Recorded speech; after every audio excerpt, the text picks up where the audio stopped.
आज का लतीफ़ा। एक खातून अपनी छोटी बच्ची के हमरा ट्रेन में सफ़र कर रही थी।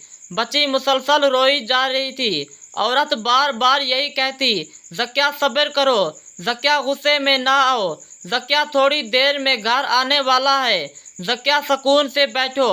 पास बैठी औरत जो ये सब देख रही थी, इससे रहा ना गया और बोली, मैंने कम ही ऐसी साबिर माँ देखी है। औरत बोली, ज़किया मैं हूँ।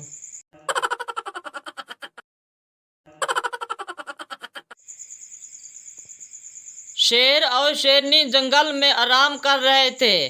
अचानक एक खरगोश बहुत तेजी से पास से गुजरा। शेरनी वो क्या था? शेर भागते हुए फर्स्ट फौज था। जानू अभी लेके आता हूँ। खातून को डॉक्टर ने बताया, मैं माजरत चाहता हूँ, आपके दोनों गुर्दे फेल हो चुके हैं, बचने का कोई चांस नहीं है। खातून अस्पताल से घर आई तो मोहल्ले वाली सारी खवातीन इद्दत के लिए आईं और पूछा कि क्या हुआ।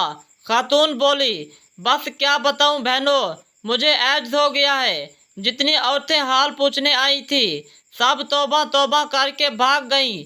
बेटी ने माँ से पूछा, आपके तो गुर्दे फेल हुए ना अम्मा।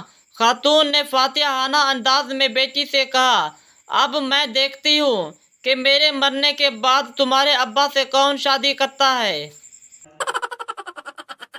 वीडियो अच्छी लगी है तो चैनल को सब्सक्राइब कर दें, बेल आइकन के बटन को ऑल पर दबा दें, न्यू आने वाली वीडियो आप तक पहुँच सके।